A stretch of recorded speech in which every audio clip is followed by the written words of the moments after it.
Welcome to your favorite Tennessee Titans podcast, Tennessee Titans Weekly.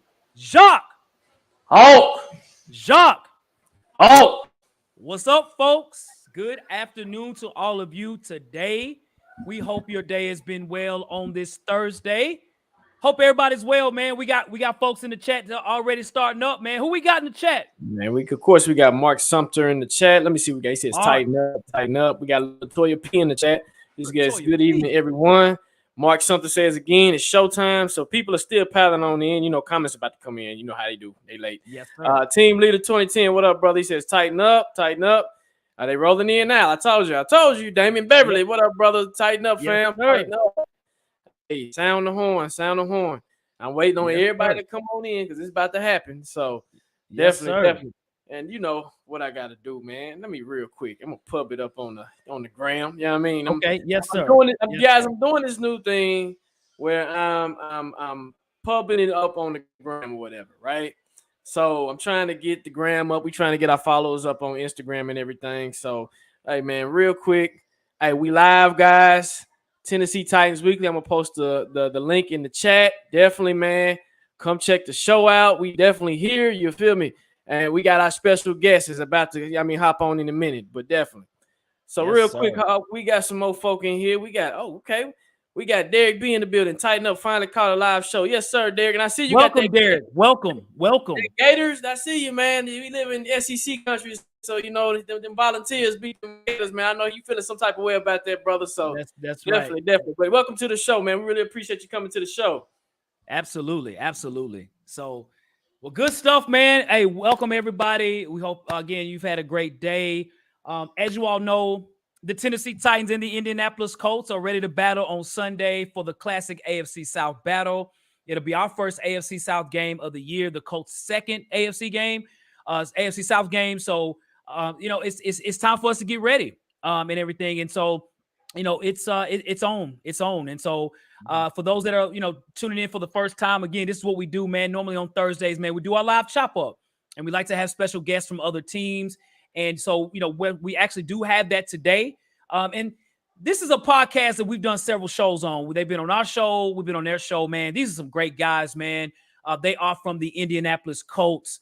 So what I want to do now, man, I do want to introduce them as well. We do have a special guest from their podcast. Is Bring the Juice podcast, Indianapolis Colts podcast. Check them out if you have not subscribed. Subscribe to them now. Do that. The show is fire, and they're continuing to grow. They're the biggest and most popular podcast for the Colts, man. So we want to bring on from Bring the Juice podcast to talk this Titans and Colts matchup. Derek Larger, what's up, Derek? What's going on, y'all? Hey, listen, chat. I mean, I don't have to ask these guys if they got juice. I mean, look at them, man. Starting this show off with some juice, baby. I love it. Hey, definitely. It's been a minute. It's been a while. It's been almost a year? About a year. Yeah, it's been probably close to a year now. Yeah, I think we had you guys on from the first time that we met last year, and it's probably pretty close to about the same time as last year with this. So it's been a while. It's been a while. Yeah, right. That's right, man. Well, we're glad to have you on, Derek, man. You know what I mean? Again, we're fans of your show as well. So check it out, y'all. Check it out for sure, man. So you want to talk about your show at all, man, while we have a chance? Hey, absolutely. I mean, like I said, I'm Derek Larger, co-host of the Bring the Juice Colts podcast. You can find us anywhere that you listen to podcasts. Find us on YouTube, Google, Spotify, Apple, whatever you guys end up listening to your podcast on. We are on it. Just want to say thanks to I have seen some Titans fans in my chats every once in a while on game days. Y'all be trolling the hell out of me. I appreciate that. I don't care. I appreciate it because you know what? That's more people watching our streams. The streams, like ever since the season started, may not have started the way that the Colts have wanted, but the channel has been absolutely blowing up since the season started. I think we've gotten like 700 new subs since the season started 3 weeks ago. So, I mean, it's been phenomenal. Numbers have never been better. So, I mean, for anyone in this chat that does watch our stuff occasionally, I greatly appreciate anyone that would. Yeah. Yeah. Definitely. I gotta give a shout out to our subscribers, man. Like, bro, they go on podcasts, other podcasts that we've had on the show, man. They will show up, man. Especially if somebody's here and they say, "Oh, we're gonna beat the hell out of the Titans," they will go back and troll, man. They will. So Yeah. that's a good thing. I love it. I love it. Because I we see get it. that same smoke here too, man. I love it actually. You know what I mean? Yeah. Yeah. So well, cool. All right. Well, now we'll go ahead and get started. And those again in the comment section, again, hit subscribe, hit that like button. If you have comments that you want to make on these questions that we have, of course, we're gonna put it up on the screen. Any super chat, we're gonna put you on the screen, and we're gonna give you a big shout out. You know that. So let's talk about the Titans real quick. We're gonna give Yes, them sir. this right here. We're gonna give them the da boom. Yep, you already know. You already know, man. You already know. That's what we do. So yeah, man. All right. So I want to ask a question about the Titans and Colts, man. So the Colts come in, I would say an upset, beating the Kansas City Chiefs last week. That was a big win in the AFC. So great job, for the Colts in beating them as well. Ooh, I put the wrong one. I never want to see that Buffalo Bills score. Yeah, this is the game right here, 20-17, Indianapolis over the Kansas City Chiefs. The Colts had Eric Bieniemy and Patrick Mahomes cussing out each other, man. It was a sight to see, man. So yep. So Indianapolis is coming in with some confidence, man. He's like, man, we beat the Chiefs. We can beat the Titans. At least that's what they think. So, Jacques, I'm going to ask you a question. So, speaking of this game, man, I know you do studying as we always do, man. How can the Titans beat the Colts? Well, what I see from the Colts and the Titans, this is a slow start. This is an unusual start for both teams. I will say that. And facts, no paper. Rosters look kind of weird. It's just a lot. It's just this year is kind of weird for both teams. So it's almost to where we know the Titans played one good half of football last week, right? We were clicking on all cylinders. I think we scored on our first three possessions. I mean, it was amazing to see. And then the second half came and we just stalled out like a car missing engine, right? How the Titans can beat the Colts is what you replicated that first half of football where you were executing. You wasn't making no dumb plays with penalties, right? You established the run early, which ultimately open up the pass, and we know that everybody's going to stack the box, right? That's what everybody does to stop, quote-unquote, Derrick Henry, right? Well, this year we know Derrick Henry is not – I'm going to say it. He's not the same Derrick Henry, so he's going to give you what he can give you, right? He's going to say, I'm going to fall 3 or 4 yards, and that's what I'm going to give you for this drive, right?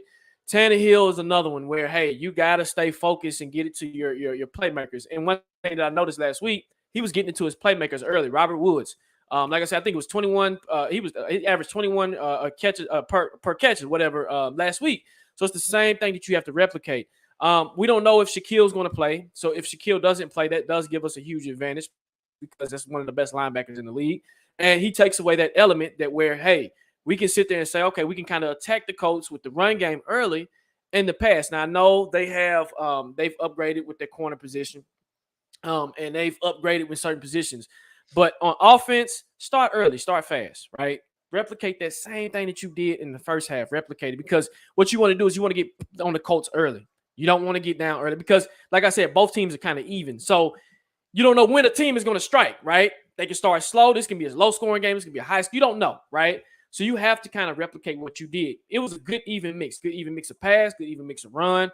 It was some explosive plays, some plays that made sense, right? On the defensive side of the ball, something that the Titans have had a hard time doing is getting to the quarterback this year, right? Because of Harold Landry. Harold Landry's gone. So we're seeing the effects of that. You have to attack this Colts offensive line, right? You have to be physical with them. You have to get to Matt Ryan. Matt Ryan's not a mobile quarterback like Carson Wentz. I actually kind of like Carson Wentz because of his mobility, right? I find him a little bit more dangerous because I'm like, okay, he can get out the pocket. He can kind of roll. He can do what he got to do. Matt Ryan is a statue. Matt Ryan's going to sit there and he can take hits. He's not going to take a hit. He's just going to fold up like that, right? So you got to attack early. You got to get pressure on him early. And I challenged Shane Bowen to dial up and get creative dial up blitzes, right, to get them involved early. The quicker you can get Matt Ryan throwing off his back foot and rattle early, the better outcome that you're going to have in this game. And then on special teams, Ryan Stonehouse, keep doing what you're doing. 70-yard punts, you're killing the game. I mean, he is murdering the game. Pin them in their own end zone. Do what you got to do. So you got to win on all 3 phases. That's my theme for this year, to win on all 3 phases of the game because we're going to need it this year for how our roster is set. That's how I think we can beat the Colts. What about you, Hawk? Facts, no paper, Jacques. I totally agree with the three facets of the game based on how our team is set up. We need it all for sure, man. So when I think about this game, about the Colts are just as weird as we are right now. Okay, stats are all over the place. And what's weird about the Colts, man, is their run defense is surprisingly really good so far this season. Their run defense, I mean, last week Patrick Mahomes led their team in rushing for the Chiefs. So the running game for Kansas City is a blunder right now. But when you look at the stats, man, so you look at the Colts and the Titans, we're 26th overall in offense. They're 22nd. We're 26th in defense. So we're 26-26. Whew. Ugh. And they're 12th in defense. So the Colts defense, run defense, isn't too bad. They've been holding their own. But I think where we can challenge them is we're going to ask the Colts, can you score? Can you score? Mm-hmm. You're averaging 13 points a game. That's worse than the league, right? 32nd in the league in points. Now we're no juggernaut. We're 29th or 22nd in the league at 17 points a game. So we're not far off. The 3 points against Buffalo really killed the average, right?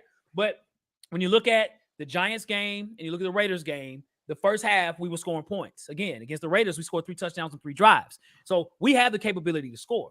So for us, ball control, keep the ball in our hands, keep it away from Jonathan Taylor, run the football, be efficient, okay? I think that'll be key for us. I think defensively, the Colts are, it's early in the season, but they do have some bright spots. And so on offense, we're going to have to mix it up. We're going to have to run. We're going to have to throw. I give Todd Downing somewhat some credit in the first half against the Raiders. Offensive play calling was probably the best I've seen him do because historically he has been terrible, but he actually did pretty well. Keep that same momentum. And then when the second half comes, just like you say, Jock, don't run out of plays, man. That's what seems like what happens. He starts flipping his playbook like, damn, I'm done. I'm done. I have no more plays to run, right? So take that playbook 1, throw that in the trash, get your playbook 2, and get that working. So I think, again, for us, pressure them by staying on the field. Don't get Indianapolis any confidence to score points. Indianapolis, they're struggling to score right now. I don't know what it is. To me, when I look at the Colts, especially not this game, but against Jacksonville, Indianapolis had a lot of receivers out, okay? They had guys like me and Jacques out there playing wide receiver, man, okay? And, when you look at that as well, too, they finally started running Jonathan Taylor, but it was too late. For some reason, Frank Wright does that a lot. I'm like, bro, he needs to run. What are you doing, bro? Why you keep throwing that Alec Pierce? It's a head scratcher. Yeah, run. Well, I think the problem was that the times they were running, he was getting 1 yard per carry. So it's kind of one of those situations where, like, yeah, you want him to run, but it's like if he's getting 2 yards a carry, what's the point in running the football if you're not getting any kind of movement up front? So okay, I got you, man. Yeah. Well, I would say too, man, like when Matt Ryan, definitely put some pressure on Matt Ryan. Matt Ryan did throw a lot better the last game against the Chiefs, especially inside the 20. But I still think, again, if we could get Bud Dupree on the field, get him healthy, get Jeffrey Simmons should have a great opportunity against the Colts tomorrow, Sunday. So 100%. On the inside. So we'll see. But keep their offense. And again, I'm not scared of the Colts offense. I just don't want them to build confidence because where we struggle? Run defense. Mm-hmm. We suck on run defense. Look at our run defense. Yeah, isn't it like one of the worst? I mean, I heard that like y'all are giving up like 100 yards plus per game right now. Yes. It's uncharacteristic. It is. Yeah, it's very uncharacteristic. Every running back we've played, the problem is with Oakland, Las Vegas, is they stopped running. They did. They were running very efficient. They stopped running. Even Buffalo ran decent. So it's kind of like, ooh, it's scary. You see it like, oh my gosh. And now we got JT28 coming. We're gonna be out there. So keep them off the field, score, pressure the Colts to score, man.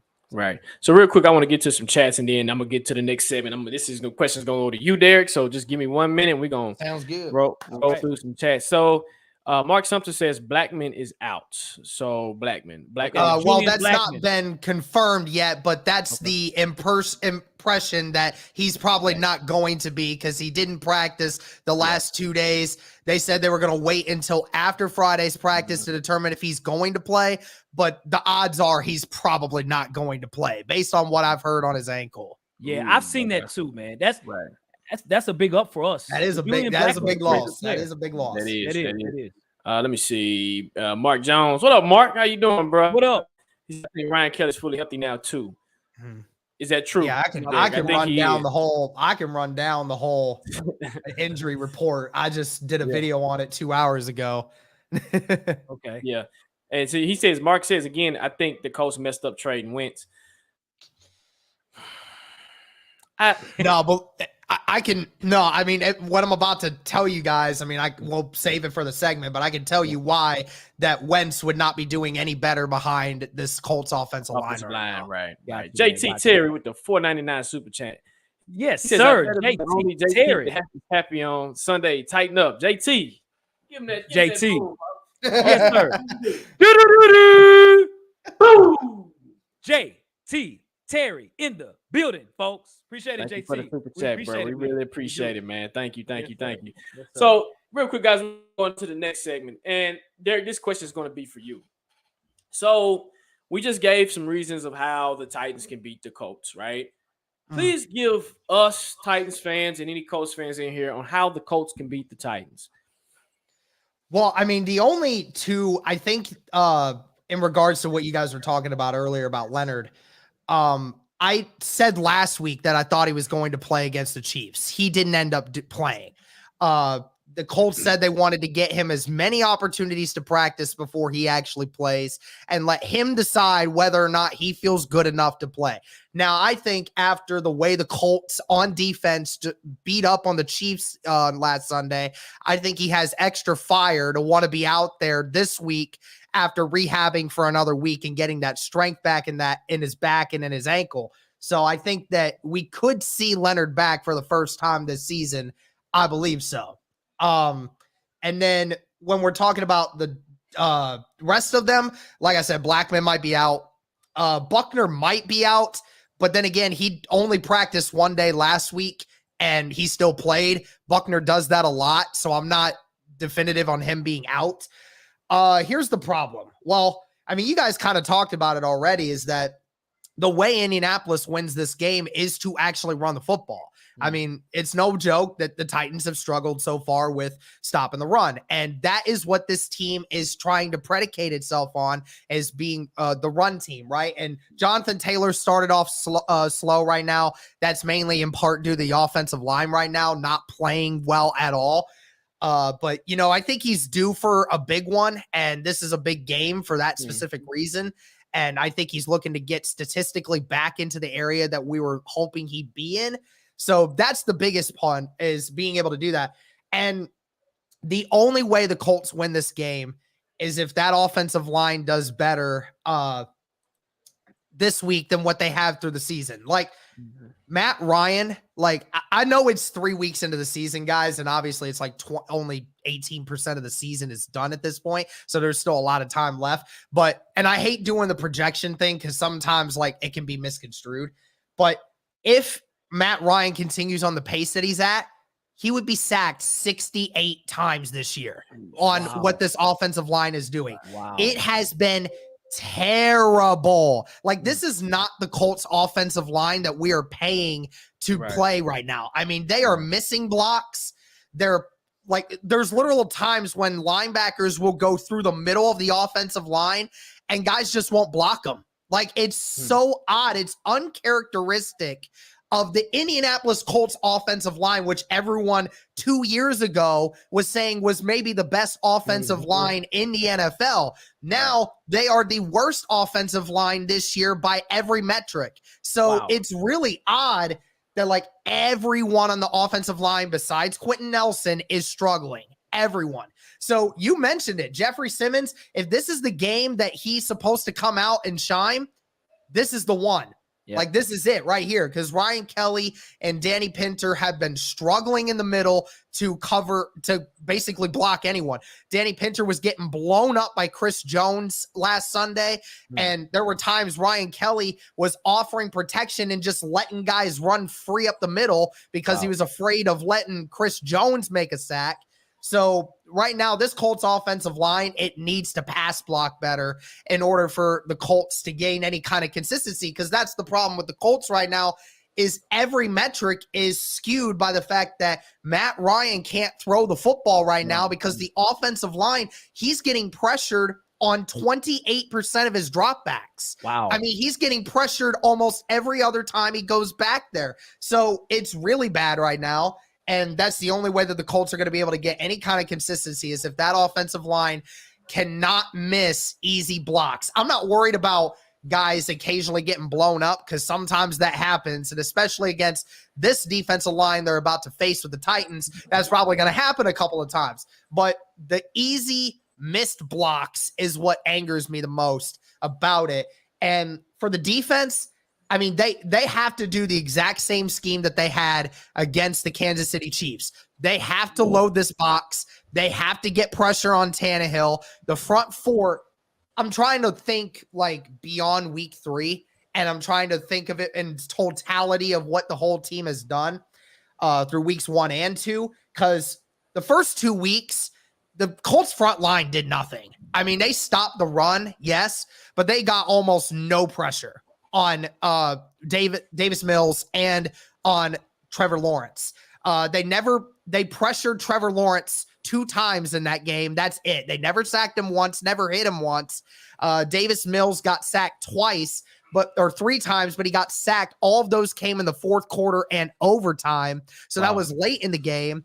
And this was the first time where the Colts front four was actually getting pressure on a quarterback because they were actually doing it with their front four and not relying on blitzing 6 or 7 guys to do it. So can the Colts actually do that going forward here with that front four? Can that front four continue to be that enforcer up front and gain pressure both in the run game and in the pass game? Because the run game, I'm not too worried about. Grover Stewart right now is he's probably the most influential defensive tackle in the NFL this season when it comes to stopping the run. He has forced more negative runs than any defensive lineman in the NFL to start the year. He has blown everybody up. Wow. But when it comes to the pass rush, that's what concerns me. We saw it in week 3, but can they do it this time against the Tennessee Titans? And is Taylor Lewan out?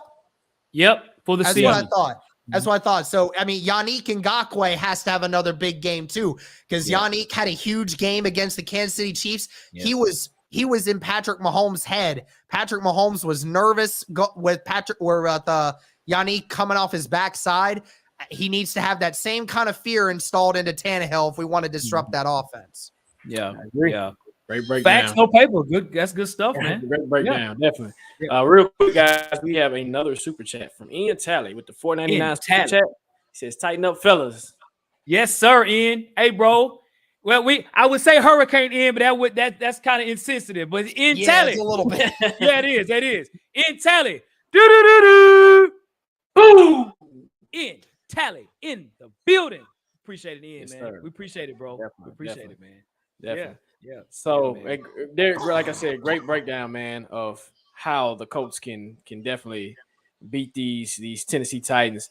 Hawk, I'm gonna come to you real quick. Okay. Just give us some real brief, quick points of how the Titans can lose this game, because we know how we are feeling about our Titans. So go ahead, talk to me. So I'm gonna show you a picture. So if this is healed, this is gonna be a problem for us, right? This right here, right? This is a toe. So I wonder what is that referencing, right? What is that referencing, right? That's Jonathan Taylor's toe, man. Okay, all right. So he's been having some toe issues, man. He missed practice for the first time in his career. Just I think today, actually. It was yesterday. Yesterday. He was a full participant again today. So gotcha. And I did see full participant. I was like, whoa, okay. So I just mentioned we're one of the worst run defenses in the league, and I'm in disbelief still on that. I cannot believe it. I'm actually probably more disappointed in that than anything that we've done so far is our run defense, because that was almost like me being bald. You know, that's just what you're gonna get, and that's it. And you're not even worried about it. You're not gonna worry about Hawk growing hair. You're just going with your day, right? And that's been the Titans staple for years. 2020 was a little off, but I say eight times out of 10 our run defense is great, but we haven't seen a Jonathan Taylor yet. Josh Jacobs. Saquon. Who now? Saquon. Yeah, Oh, I mean, he has seen Saquon. I mean, That's Saquon, right. yeah, Saquon. Saquon's a different animal. He Yeah, acted a fool Saquon on is us, up yeah. there. He acted a clown. Yeah, he acted a fool. We wasn't. Here's the difference between Saquon and Jonathan Taylor. We didn't expect that from Saquon because we just looked at Saquon like he's been hurt, right? We didn't know he was back, right? Mhm. He's back, right? We know about Jonathan Taylor. We see him twice a year, right? Right. So for that, man, like that's an advantage for the Colts. Now, I've seen them struggle in blocking. I do get that. But you don't have to block too long for Jonathan Taylor with the way that we're tackling, okay? We can run through those holes in a millisecond to get through the way that we're tackling right now. Guys like David Long is going to have to step up. He played a better game against the Raiders, but he's going to have to step up. And as we've been talking about forever, man, Cunningham has been tackling air right now. He's tackling shoestrings in air, and the running back just keeps running. You know what I mean? He's not getting it done. And on the interior, T.R. Tart has always been a beast in the middle in run tackling. That's been a struggle for him too. So we can lose simply by the reverse of what I said of how we can win is ball control. And when I look at the Colts last week against the Chiefs, they won in time of possession. They didn't have as many yards as the Chiefs. They just had the ball longer. So that could be the same symptom for us. The Colts don't score a lot, but if they have the ball and they're running and being efficient and getting third downs and fourth downs, we're going to lose. We're going to lose because our offense don't scare anybody, right? We was on a roll, but we're not scaring nobody. So for us, if we're down, that's going to be a problem. That's going to be a problem. So it's on Jonathan Taylor, man. If this toe turns from red to just normal, that's going to be the problem. It's Jonathan Taylor. So that's for me, Jacques. What about you, bro? I mean, yeah, both have like some great points. I mean, just to add to that, turnovers, right? We know we had Ryan Tannehill is going to throw you one. Okay, it's just inevitable. Yep. You guys are going to get an interception. I'm calling it Sunday. If I play DraftKings or anything, I'm putting a bet on that he's going to throw interception. Okay, but also if we don't get the run game established early, and you asked us to pass the ball, it's going to be a long day, especially offensively. Then I go to the defensive side of the ball. You both said it, JT. Right now, linebackers, man, have digressed. We getting rid of Rashaan Evans and Jayon Brown, I think, kind of hurt our team depth-wise, right? And I know it's early. Like I said, both teams can kind of catch the wave later on in the season. It's early. It's only third game. But when you are struggling this early, sometimes it gets better, but sometimes it stays the same, right? So when you're going up against running backs like Jonathan Taylor, and if Frank Rice decides to continue to run him, which I think he should, run the man, right? Even if he is 1 yard, 2 yards, he's going to break a big one eventually, right? He needs the confidence. The offensive line got to get going. So not being physical either, right? Play like how you did in Buffalo. You'll see what happened. Like you said, the Colts don't score a lot, but in the same time, they're efficient. And when they're efficient, and if Shaquille plays and you get him going with confidence, you'll see. And then, too, I seen a tweet from Jim Irsay. He wants every Colts fan, and that includes you, Derek. He wants y'all at the game Sunday. He probably gonna give away tickets. How much he wants that stadium and how bad he wants to be tight. Yeah, because it was. He knows. Yeah, I think it was. I think there was a article that came out from one of our beat reporters from The Athletic yesterday. He wrote an article about the last time that the Colts lost to the Titans, and I think it was talking about like how I don't know. It was something like he was talking to Frank Reich and Chris Ballard saying, y'all are getting your asses kicked by this team and y'all ain't doing a dang thing about it. So what's going to change? And I think, Jim Irsay is trying to rally the fans around what just happened this last Sunday. Yep. For sure. For sure. That's the thing. He's calling everybody. So that's how we can lose this game, man. And that's the Titan way, man. So that's right. What Derek, I think in the midst of questions, we forgot to ask you about the Titans and how we could lose how we can beat the Colts. So what would you think is, or what would you say as far as how you can see that taking place?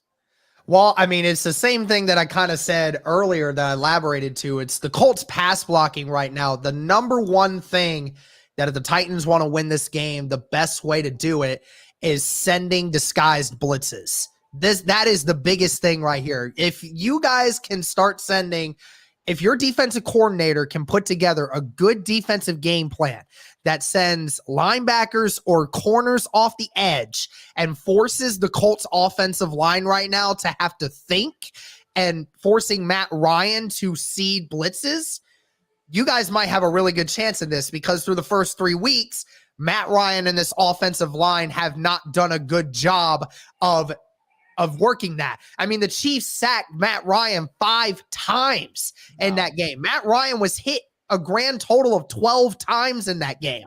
So he was hit a lot.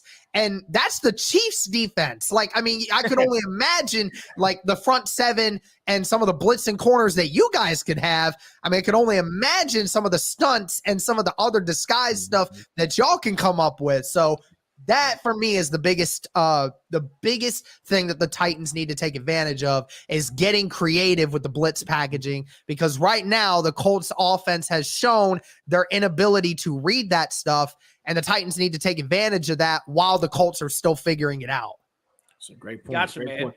And Tremaine Rogers, real quick, he says, what does Jim Irsay have against the Titans? I'm gonna tell you, the Colts they owned us when Andrew Luck was their quarterback.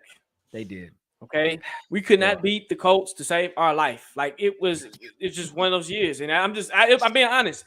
And he's used to that, right? Even when we had Peyton Manning, there were good games and bad games, but usually the Colts will come out on top on those games, right? Facts.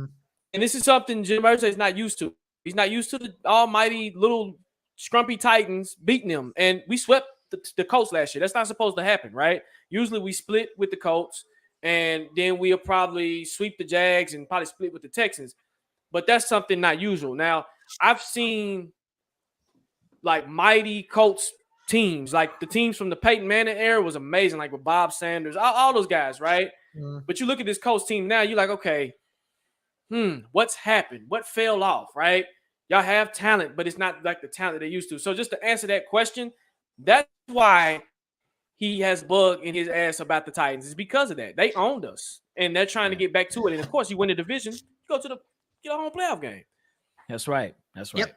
And Jim Irsay is one of those owners that really, truly cares about his team. You know, there are a lot of owners in this league and a lot of owners in professional sports that don't care too much about their team. They just care about the check that it's bringing in. But Jim Irsay truly inevitably cares about his team and about how they play. And you're right. Like, I mean, the Titans over the last few years have been getting the better of the Colts. And he's just sick and tired of seeing these AFC South teams start taking advantage of the Colts when it used to not be like that. Yeah. That is true. I mean, Jim Irsay is like, I mean, hey, it is what it is, man. I mean, I just don't like the Titans, man. Beat the Titans, man. That's what I need to see. He said that during the HBO special too, man. I saw that when they was playing against the Detroit Lions in preseason. He was talking about the Titans in a preseason game against a whole different team. So yeah, it's bugging him for sure. So yeah, totally. So speaking of players, Jacques, I'm gonna throw this question to you because it's Titans related. Right. And those in the comment section, I want you all to fire off your answers as well. So Derek knows a whole lot about the Titans, of course, right? But those that might be on the show watching that might be a Colts fan or anyone else that might not know much about the Titans, what player from the Titans should the Indianapolis Colts be worried about? And throw your comments in the chat, man. We'll put them up here. You know, I'm gonna say this. I'm gonna say it, Big Jeff. I'm gonna say it. And usually I go like with an unknown player, but Big Jeff Simmons. Last game he got double teamed. He woke up like latter part of the game against the Raiders, but other than that, he was kind of quiet, right? And he's looking for that breakout active fool game. He had it the first game, and I think the Bills game he kind of had it, but then it kind of fizzled off. And I think the Colts offensive line gives him the ability to do that. Right? They're going to be trying to double team him, but the way he acts and the way he bull rushes and the way he goes off, that they need to be worried. I mean, even when we played the Giants, Daniel Jones, the offensive line for the Giants wasn't pretty. But for me, watch out for Jeffrey, man. If y'all can double, triple team him, quadruple team him, do it. But yeah, watch out for Jeff. Gotcha, man. Gotcha. So I do see a lot of Big Jeff, in the comments. I do see NWI. And that's what scares me. That's what scares me is the fact that everybody's saying double team Jeff because you know that we were having that same argument against Chris Jones the past week, and it caused a lot of blitzes to be not picked up by our offensive line, and we were losing the game because of that. That's right.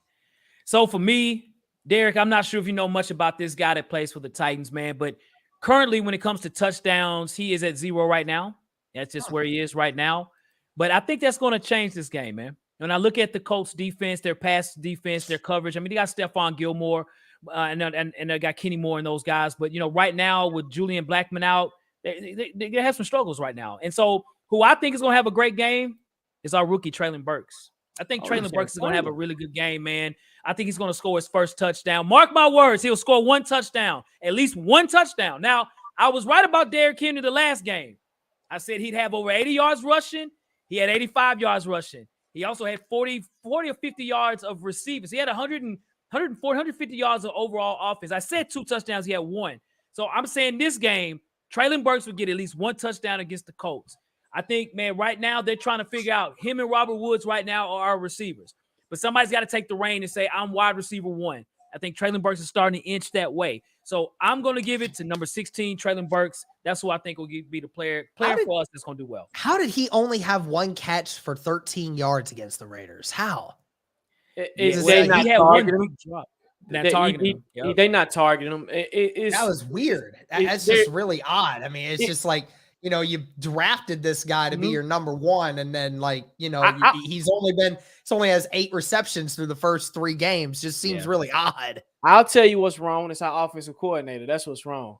I have a bone to pick with. I have a similar feeling about our offensive staff as well. Damn, you just have to bring me up, don't you? All the time. I've been on your head since last year. So yes. Damn. Oh yes. I have a bone to pick with you, bro. Love it. Before we get to the next segment, Stanley with the $5. Stanley. He says, my boy, and yes, what's up, Derek? I can't wait till Sunday for this game. Absolutely. Stanley Wilson, as always, from the M-Town of Nashville, bro. Do-do-do-do. Boom. Stanley Wilson in the building. We appreciate it, Stanley, man. We appreciate it, man. We do. Sir, appreciate that. Yep. Appreciate that. Yep. So, D, I'm going to come to you next. What Colts players should we be concerned about for this game on Sunday? Well, I mean, I'm not gonna talk about Jonathan Taylor. We've hyped that scenario up enough. I think everyone obviously knows that. But I mean, it's interesting because there's a couple of guys on the offense that I actually think last week really started to show some of their offensive presence, and they were both rookies that the Colts drafted. You guys talk about Treylon Burks. Talk about a couple rookies that the Colts drafted. Alec Pierce. First game, oh wow, Danko down there with the $20 super sticker. Y'all get that real quick. Okay, all right, yeah. Hey, hold on, I gotta put Danko. Okay, brother. Danko, $20. Yes, sir. Hey, Danko, bro. that's two booms, man. Hey, Danko, we appreciate it, bro. Danko, do-do-do-do, boom, do-do-do-do, boom. Danko Hawkins in the building. We appreciate it, Danko, man. Thank you, Love sir. it, man. Love it. Yes, sir. Alec Pierce, 3 catches last week for 61 yards. They were really big catches, too. The kind of catches that made you think that was what you drafted Alec Pierce for, and that's what we want to see more from him is, those across the middle of the field and on the outside when, he's got a size mismatch on every corner that he goes against.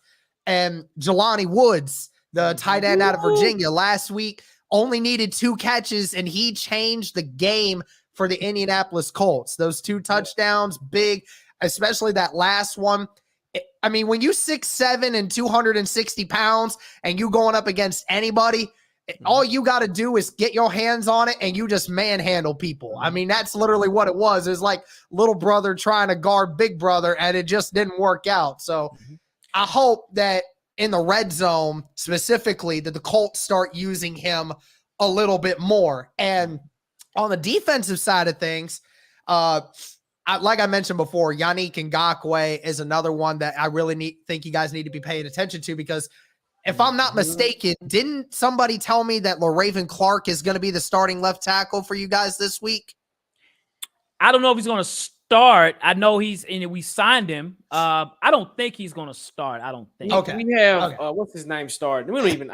It's the same. Is We don't it, even know his Dennis name. Daly? Is that what it is? Dennis Daly. Oh. Yes, Dennis Daly. Yeah, it's Okay. Daly. Yeah, Okay, because I heard y'all sign him, and I was like, oh, and I heard somebody say that he's anticipated to start, and I'm like, that would be the absolute worst possible scenario for y'all. Believe me, as a guy who he was drafted to the Indianapolis Colts, seeing that guy block for years and not be able to block anyone, I believe me, that would be the worst thing in the world to have you guys have that. But Yannick Ngakoue on that edge, definitely. But here's the other thing. The other player that I'm really looking forward to seeing if he plays much more is Isaiah Rodgers Sr. Because Isaiah Rodgers, who is presumed to be our number 2 corner, or at least that's what we thought going into the first couple weeks of the season. The first 2 weeks of the season, guys, he is the fastest player on our team.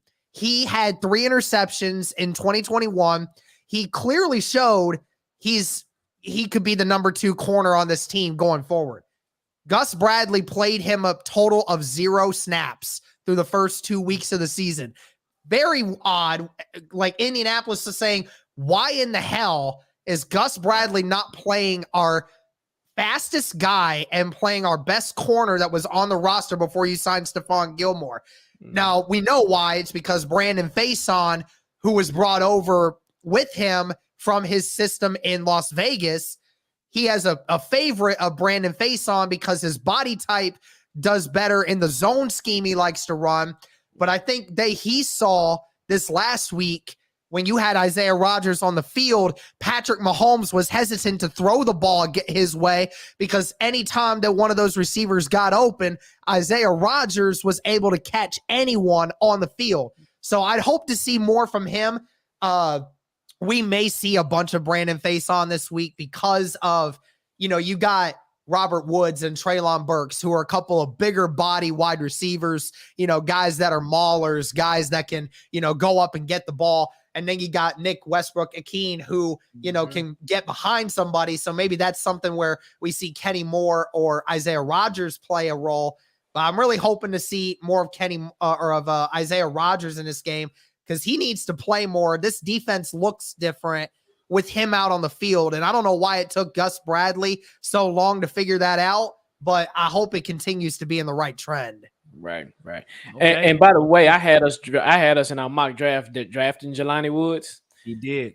Man, I know a lot of people. I know a lot of people that really wanted Jelani Woods. It was funny too because in training camp, he was listed as tight end number 4 on this team. Like he was behind Drew Ogletree, who we drafted in the 6th round. Ogletree was going to be the number 3, but then Ogletree tore his ACL, and that made Jelani go into the number 3 spot. Yeah. And obviously, Molly Cox is not getting the job done. Granson gets a couple of plays here and there, but I think this week we saw why you drafted Jelani Woods for is because that's a mismatch for anybody, especially for the speed that he runs. I mean, that's a guy that if he gets open in the red zone, he's open when he's not open. Right. I mean, that's the truth of the matter. He's about the tallest, biggest tight end I've ever seen. Even when in college, he wore 0. And I said, who's the big number 0? And Jacques said, man, we need to draft him, dude. We need to draft him. Yeah, we did. Yeah, I mean, when I seen him, when I scouted him, I was looking at the scouting the tape. I was like, no, this dude's, if you give him a chance, if you let him develop, you put him in the right system, just throw the ball up. You can catch the ball. Just throw it up. He'd be a mismatch. So that's right. Yeah. Cool. Well, all right. Well, folks, we are at our favorite part of the show, man. And this is for us to have you all involved on the show, of course. Again, we're at the live chop up. So we want you all to sit at the dinner table, man, chop it up with us, cut the ingredients, put it on the plate, man. And let's discuss. We're going to fire off some questions. We're going to answer them quickly. Throw some questions to us. Let's get to it, man. So we got our first question from Mark Sumter. He says, is Phillips playing if it is delayed? There you go. He says, is Phillips playing 2, right? He had the yellow jersey on. So he looking at practice tape, he looked pretty fluent in shoulder. He wasn't catching with one hand again. And if Derek, if you know who Cal Phillips is, he's sort of like y'all Al Pierce, right? Same thing. He's that slot guy. He's that quick slot guy getting in and out his breaks. I hit the game 1 when we played the Giants. He was a big part of that game. Of course, he messed his shoulder up, but when he's on the field, you know he's on the field. So, yep, definitely. Let me see, guys. You fire off those questions, man. Fire off your questions. We want to answer them. And real quick, I got a question for Derek. Yeah. I know you said you have a bone to pick with your OC as well. What is the flaws with your OC? Well, I mean, I don't even really know. I don't know who to blame more here, Marcus Brady or Frank Reich, because at this moment, the play calling is still trash. Yeah, in Kansas City, bro, I'm telling you what, who here thinks it's a good idea to run a wide receiver screen on a 3rd and 7? Who thinks that's a good idea? And not only did he do it once, he did it twice. He did it twice in that game. Neither one of them worked. And you know what? The sad part is I look back at the film and I watch those plays and I'm thinking to myself, if one receiver makes that block and if Michael Pittman doesn't go up the field right away and just comes back immediately, that play might have actually worked. So I hate to blame it just on Frank Reich because of the fact that, Derek, really, Derek, really. Listen. Okay, I'm just saying here. He's listening to you, but go ahead. And then, but it's also on the OC and the head coach to say, okay, our guys aren't executing these, so why are we running these if the guys aren't executing in the first place? But yeah, the play calling has been terrible, and then also the Colts' inability to actually execute those plays is also very pathetic as well. So I can up you one. We got tight end screen issues. We want to throw it to our 3rd or 4th tight end on the screen. So trust me, I feel your pain. So real quick, yeah. Fleetwood Titan says, will Racy McMath take our receiving corps to the next level? Be honest with you. Probably not. Speed-wise, yes. But like to the next level, probably not. No. He's good for speed. His speed is amazing. But once again, I'm gonna tell you again, offensive coordinators matter, okay? And when you have a good offensive coordinator, it tends to elevate that particular person's game or that team's game, right? But when you have a offensive coordinator is incompetent, that don't know how to use his players and you put them in the best positions to win, no. So I say no, man. No. And I guess that like button, folks. I guess Marcus, this is a question. He says, will Chig get involved in the passing game this week? And he and Tannehill had good chemistry. Again, put him up there. You know who you need to ask to that. Yeah. You gotta ask this guy. Ask me, man. I'm here. Talk to me, John. I'm here. I'm right here, man. Talk to me. Ask him. He's the one that you need to ask because he's the one that has to get involved. Now he can dial it up. I don't even know Chig, Jock. I don't even who is Chig. I can tell you. I don't even know who he is. I can tell, bro. But you got to get. I mean, he can like okay. For example, the Raiders game, he called a pretty decent game. I got to give him credit where credit is due. But the execution part, it wasn't good, right? So yeah, let me see. Yeah. Let's see. Do we have anything? What up, Keisha? Questions? Bring them on. Keisha's in the building. What's up, Keisha? What's good? She said, let's beat these Colts on Sunday. Let's do it, man. Let's do it. Okay, we got another question from Fleetwood Titan. When will we see Coach Tim Kelly's fingerprints on his offense? How come I let you answer that? I'm tired. Man, I'm not sure. And I'm sure he's looking at Fleetwood Titan like, man, bro, I'm trying, bro. I want to. You know what I mean? I'm here, bro. I'm here. So I said this after the first game that we lost against the Giants. I said the Colts game is going to be critical for Todd Downing. Okay? Mm-hmm. It's an AFC South game. It's a winnable game. And if he does a poor job against the Colts, I'm not saying he gets fired immediately, but his seat has gone from warm to hot for sure. And it'll be a situation where I do actually think Tim Kelly will start making more play calls from that point. So it depends on this game. I think the AFC South games are the games where it matters because it's a division game. Those are the games that you need to master. So it's coming soon. If we suck on our offense this game, it's coming because again, look at our stats, man. I mean, you got to put the blame on somebody, right? You got to say, okay, what's going on, bro? Just like at your job, you have numbers that you got to meet. You have KPIs that you got to meet at the end of the day, right? I don't care how you get them, you got to get them. 26 in offense, right? 23 passing, 21 rushing, 22 in points. just all over the world just sucks. We only getting 17 points a game. So it's got to change soon, man.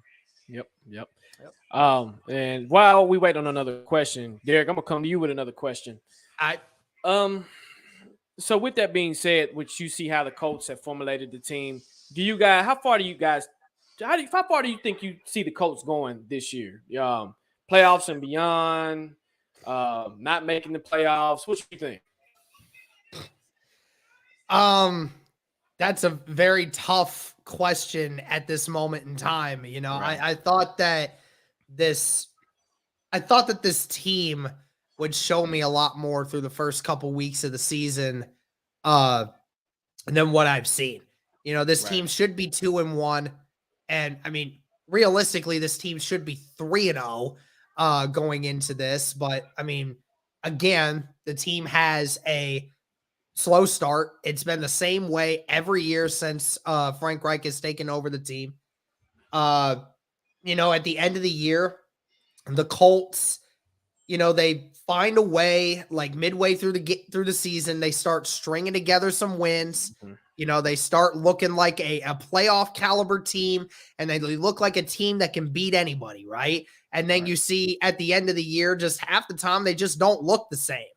And I mean, I would say this, I would definitely feel confident in this team's ability to make the playoffs still, but that offensive line scares me to the point where I don't know if I want to commit to that. So I still don't know at this point. Right. Okay. So we got questions flying in now. So Derek, I'm going to let you fire off this quick question for Derek. What has been the most disappointing, Matty Ice or the O-line? Well, I mean, I look back at the film. I'll say this. I don't think they're that far off between each other because both Matty Ice and the O-line have both been horrible at protecting one another. But this offensive line has been absolutely atrocious. I mean, you're paying Quentin Nelson $20 million a year starting next year. You're paying Braden Smith $18 million a year. You're paying Ryan Kelly $10 million a year. And you're paying this offensive line almost as much as anyone else in the league. And yet these guys are not just missing blocks. They're blatantly letting guys through the line and not even touching them. Like it's gotten to the point where it's super bad. Matty Ice has a little bit to do with that because Matt Ryan has to command the offensive line, start telling people, hey, watch this, watch that. Hey, I recognize this. Hey, shift over here. Hey, shift over there. You know, like you got to be more communicative with that. And I expected Matt Ryan to come in and be able to do that. And so far, Matt Ryan has not done that.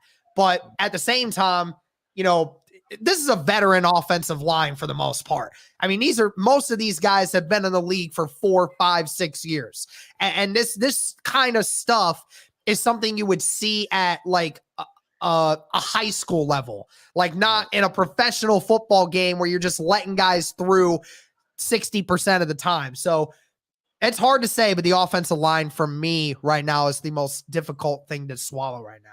Okay. Got it. Great question. Well, yeah, we're gonna open up for a few more questions. We're gonna end here probably within the next 5 minutes. So, you know, throw some questions. We'll fire them off real quick. You got a question on the screen right here, Hawk. He said, what will be the Titans' biggest concern going into the offseason position-wise? I'm going to let you fire that off, Hawk. Go ahead.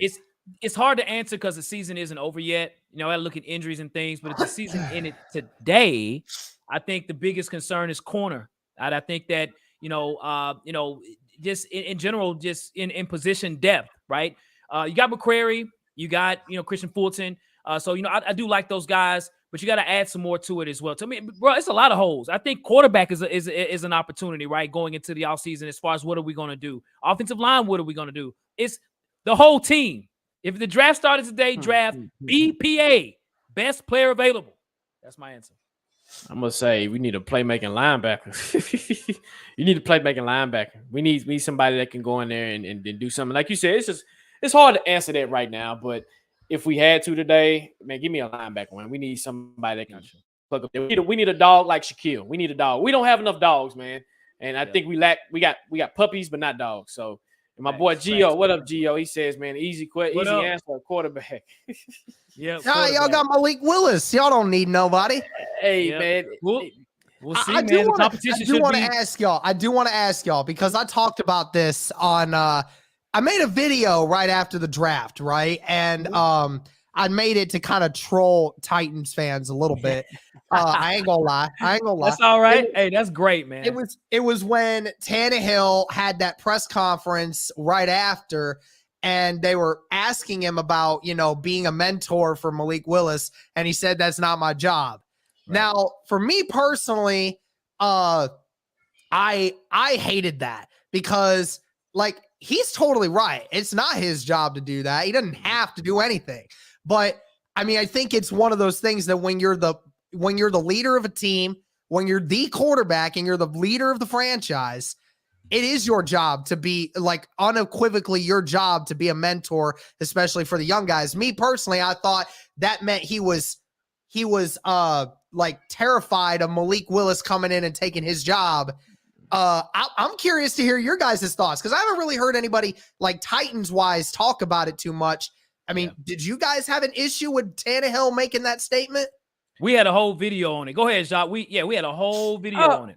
It's like you said. It's. I didn't make a big deal of it because it's really not his job to mentor him. It's Pat O'Hara to mentor him. It's Todd Downing to mentor him. They're the two people that have to get him right and get him where he need to be.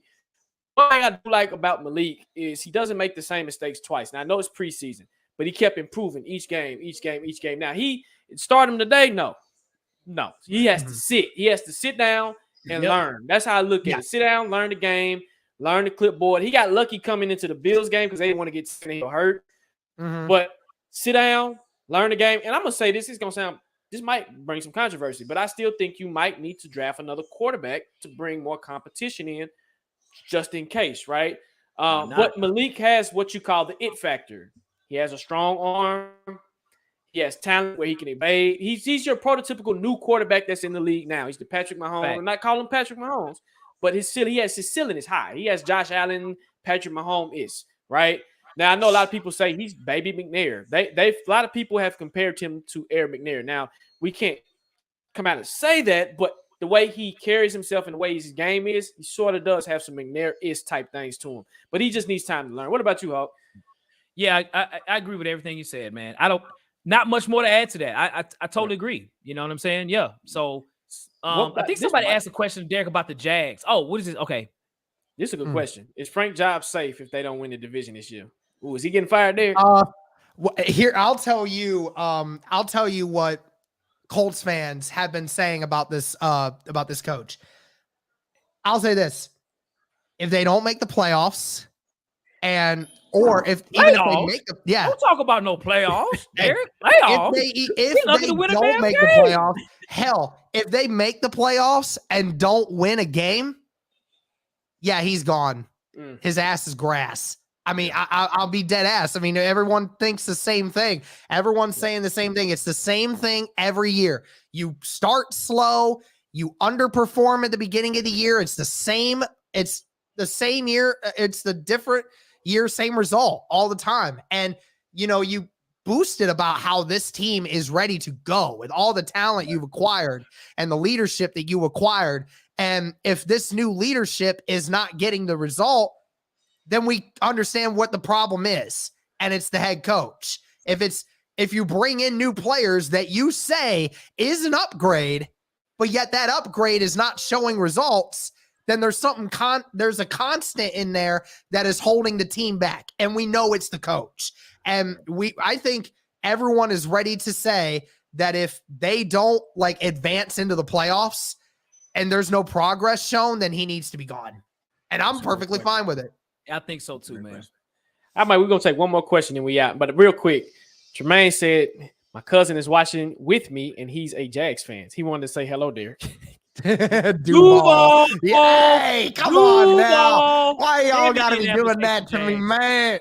Why y'all got to do that? Why you got to have that graphic up there, man? Look at y'all. Look at y'all over here acting like y'all didn't just get absolutely destroyed. Oh, by we got another team destroyed. as well that No, we week. can't. Let me say this: we can't talk at all. That's why I'm not talking. Y'all at least all. got destroyed by the Bills, though. Like, Yeah, we that's got true. beat by the Jags like that, man. That's true. Jackson, I mean, but statistically, the Jags are doing pretty well on defense, man. I they know, are. but it was the curse, right? It was the curse. Yeah, the Colts have not won in that place That's in true. 10 years. Yeah, no, it's crazy. It was 9 years Crazy. coming into that game, and we're like, man, this is the year. We got to do it. This is it. Yep. This is the chance to beat the curse. Yep. And it was one of the worst performances I've ever seen in this franchise's history. Yeah, I mean, I understand, man. it was terrible. So this We'll ask one more question. This question is gonna take us out. This is a question for D. Why haven't the Colts drafted a quarterback? Because Chris Ballard is the GM, as they say. He's just the greatest GM ever. I got to hear this answer. I wouldn't necessarily go there. I would say the 2018 draft class is one of the greatest draft classes I've ever seen. But from the quarterback perspective, man, I don't know. I think that Ballard's rationale behind it is that he feels that, well, for one thing, they had Andrew Luck when he first got there, right? And that was the initial thing, right? And this team was supposed to be built for Andrew Luck. Like, this is the team that Andrew Luck was supposed to be threatening to take to the Super Bowl. And I think we all could agree that if prime Andrew Luck was back with this team right now, we could assume that they'd probably be in the mix, right? Yep. Amongst it. Definitely. Yeah. But then when, you lose that, and then, you didn't draft one in 2019, obviously, because, because of the simple fact that Jacoby Brissett was there and Andrew Luck retired right before the season started. 2020, you brought in a couple big names. You thought that bringing Phillip Rivers, you thought you could maybe get him for a year or two. You still thought his command process was going to do it, right? And then I think what they thought, or at least this is what I'm thinking, is that Frank Reich told Irsay and Ballard that he could get the best out of Carson Wentz of anyone else in this league. And I think Ballard and Irsay believed him for a split second. And they thought, oh, okay, well, if we do go to the playoffs and we have Carson Wentz, we may not have to get somebody for 5 years, right? Because Carson Wentz is only 28 years old. That's pretty young when it comes to a quarterback. But obviously, we saw how that went. Carson Wentz is pretty much a broken commodity at this point. And then I think now Ballard thinks this team is built to win now. I think he truly believes that from some of the things that he's done and willing to draft. It's odd because he talks so much about building through the draft, right?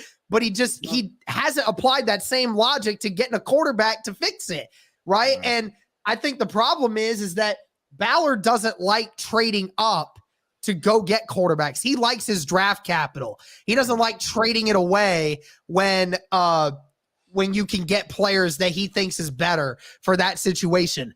But I think it is starting to get to the point. I saw somebody say the rent a quarterback plan isn't working. You're absolutely right. It's not working. I think that it's time to understand that this year, when you're going to have 6 quarterbacks in the first round, maybe that are going to be like potential future franchise guys, I think this is the year that the Indianapolis Colts have to go and get one. Even if he's going to sit behind Matt Ryan for a year or two, which I'm perfectly capable of understanding that, and I think it's a smart decision, you have to do it. And at this point, I'm only taking about 3 or 4 quarterbacks out of that group right now. And I'll tell you what, if it ain't Bryce Young or CJ Stroud at this point, I almost don't even want to hear it. I just don't even want to accept it, but I'll do more as it goes on. But yeah, a quarterback needs to be drafted very soon for the Colts. Got it. Well, Derek, I'd say this, man. Hey, that's a great breakdown, man. And I know the last time we had you on the show, I don't think you had a beard. I think you got a beard right now, right? Yes, sir. Yeah. So long as you don't, I started growing that out. I started growing that out in draft time this last year. So okay, I started growing this out a little bit. Yeah. Well, when I grow my beard, people say I look like Mike Tomlin. But speaking of Andrew Luck, has anyone ever said that you look like Andrew Luck, man? Bro, why does everybody keep saying that? I think it's some similar. As long as you don't put on no Andrew Luck jersey, I just need man, to let the hair man. grow out just a little bit more Just up a little here, bit, you okay. know? I got you, man. I got you. So Yeah. Cool, man. All right. Well, hey, folks. Well, listen. We want to say thank you all for joining into the show, man. It ends the show. We had a great time here talking Colts and Titans, man. Derek, we want to say thank you as well for tuning in and being on the show, bringing the juice, as you say, man. And you definitely did that tonight, bro. We appreciate it, man. Anything you want to say about your podcast? Hey, I just want to say thank you guys. Thank you too for bringing me back on. This show was a lot of fun. Love talking with you guys. Love the little bit of trash talking every once in a while with the Titans fans. It's always in good fun. Hey, I do encourage, though, anyone that does want to watch the live play-by-play going on Sunday, I will be doing that again. I highly encourage every single person in here to tune into that show. I don't care if you want to troll. That's perfectly fine with me as long as y'all are in there having a good time, either experiencing my misery or having or enjoying yourselves having misery as well. I don't know, but and Titan Rossi, hey, I wish I could play quarterback, man. If I did, I'd be going out there trying out for the Colts right now.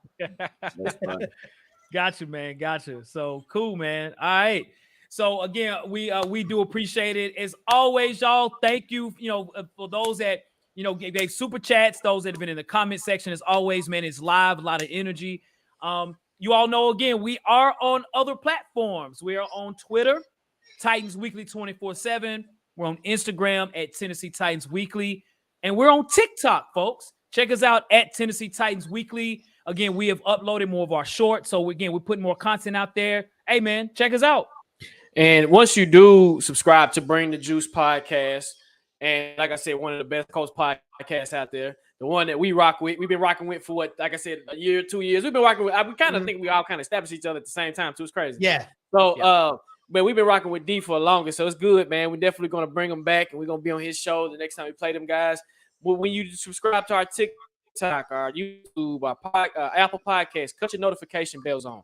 It lets you know when we post any content. We're all three content creators, so we will really appreciate you to leave a like on that video and share the video, man. It allows us to put the content in the YouTube algorithm and to get it out there. So definitely, man. And like you said, D, we really, really love these shows, man. We really appreciate you having you back on because I know we missed it last year. But, hey, we guess a whole new year and we back, man. So, hey, this is going to be fun. It's going to be a fun game Sunday. Yeah, absolutely. And when we play the Colts here in Nashville, y'all check out their show as well. We're going to be special guests on their show for sure, man. Absolutely. Yeah, and RIP to Coolio. I see a few RIP Coolios on there, man. So, yeah, man. Rest in peace as well. Man. RIP. Yep. So, well, Jacques, man, as we always do, man, hey, again, we hope everyone has a great rest of the week. Let's get to Sunday, man, and let's make it happen, folks. As we always say, Jacques, facts. No paper.